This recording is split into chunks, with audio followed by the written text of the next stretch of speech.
Rua Bernardino Sena, centro de Parelhas. Uma rua conhecida, mas será que o nome também é? A senhora sabe quem foi Bernardino de Sena? Também não. Quem foi? Deve ter sido algum político, alguma coisa, mas Bernardino de Sena, na verdade, não vou saber dar essa resposta a você, não.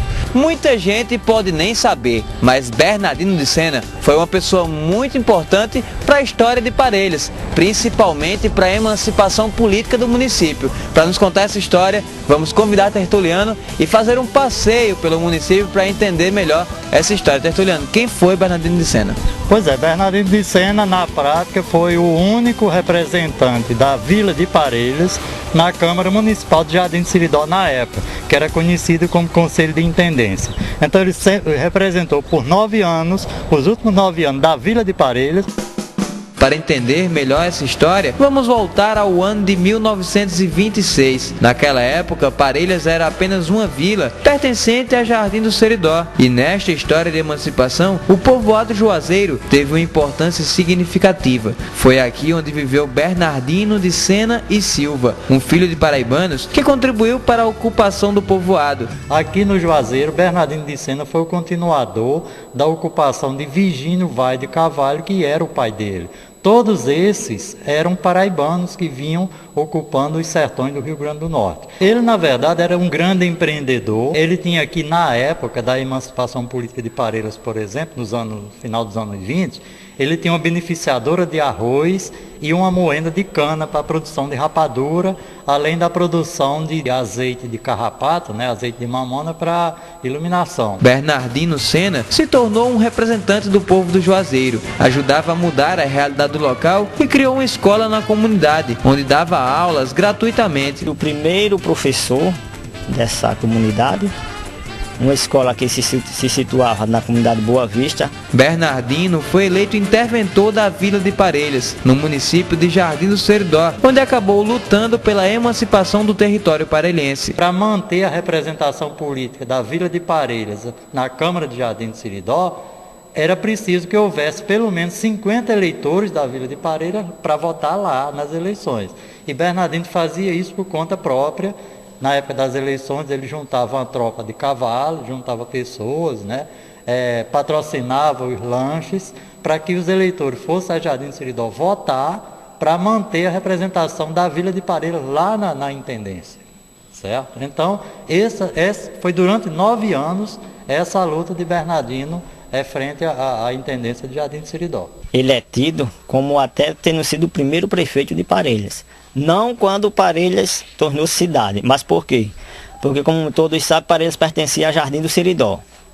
E Bernardino de Sena ocupou um cargo lá em Jardim do Seridó equivalente ao cargo de prefeito, que foi o primeiro presidente da intendência de Jardim do Seridó. Inclusive pelo desenvolvimento, pelo empreendedorismo que Parelhas tinha, tanto Félix Gomes e Antão Elisiário no Rio Seridó, na Fazenda Boqueirão e Almas, essa região toda, quanto aqui no povoado Juazeiro e Cobra, os empreendimentos de Bernardino de Sena que alavancaram a economia local, o que justificava a emancipação política do município.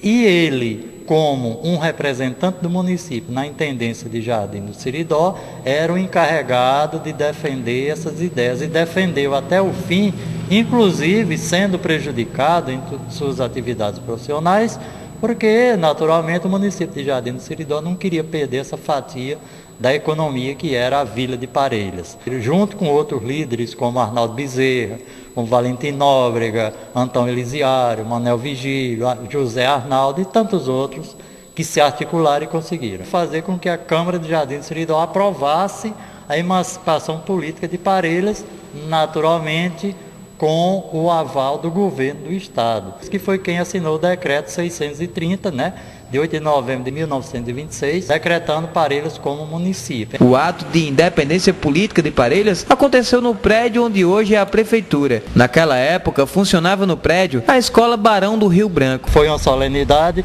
realizada no dia 31 de dezembro de 1926, quando foi empossado o primeiro prefeito e a primeira Câmara de Vereadores, que na época era chamada de Intendência. Teve a presença do Dr. Heráclito Pires, representando o governo do estado. Com a emancipação de Parelhas era necessário escolher políticos para representar o povo no município. Aqui está a primeira Câmara de Vereadores, que naquele tempo, Tertuliano, não se chamava vereadores, né?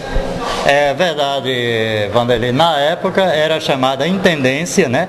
E nesse quadro se vê os 6 intendentes, que na verdade, na prática, eram os 6 vereadores, e acima o primeiro prefeito eleito. Depois deles vieram outros prefeitos, que ajudaram a fazer a história política do município. As fotos estão no salão da prefeitura. Bernardino de Sena, como um dos articuladores oficiais da emancipação política de Parelhas, em todas as legislaturas da Câmara Municipal, desde 1927, sempre teve um descendente ou mais de um de Bernardino de Sena na Câmara Municipal. Na primeira intendência, na primeira legislatura, teve Manuel Vigílio do Nascimento, que era genro de Bernardino de Sena e Silva. E hoje? Hoje, na atual legislatura da Câmara Municipal de Parelhas, tem o vereador Humberto Alves Gondim, que é tataraneto de Bernardino de Sena e Silva. A exemplo do vereador Tom e do vice-prefeito Zezinho. A política sempre fez parte da família desde os tempos de Bernardino de Sena? Teve o filho dele, que foi Tertuliano Rodrigues da Silva. Seu avô? Meu avô, né, parte de mãe. Ele também fazia parte de aquelas pessoas que eram escolhidas para orientar as famílias do nosso município, né? E que eu consultando as atas na Câmara Municipal, eu tenho atas que comprovam isso, que ele também fez parte desse colegiado que se via como orientação, uma espécie de vereador antigamente. No povoado Juazeiro, é fácil encontrar descendentes do político referência do povoado. Cerca de 80% dos moradores têm um grau de parentesco com ele. Bernardino morreu em 29 de novembro de 1930. Os restos mortais estão guardados na capela da comunidade, junto com os da mulher dele. A escola, criada pelo professor, tem o seu nome e uma foto em uma das classes do colégio. Mas entre a nova geração, Bernardino não é conhecido. Daiane, quem é aquele homem da foto? Não sabe? Não. E por que ele tá ali, aquela foto? Porque colocaram. O pouco que nós conhecemos, né, só sabemos isso, que ele foi, desde o início da história da comunidade, ele foi um dos primeiros fundadores, né, e ele sempre se dedicou à educação, onde ele costumava até ensinar na sua própria residência. A bisneta dele, que trabalha como merendeira da escola, acredita que a história é desconhecida por uma deficiência na educação. Nem todo mundo conhece, nem todos. Por quê? Porque não é repassada. Hoje, Parelhas é uma cidade que mostra desenvolvimento. Tem 20 mil habitantes, maior inclusive do que o município ao qual pertenceu. Então, resta dizer apenas parabéns nos seus 83 anos de emancipação política.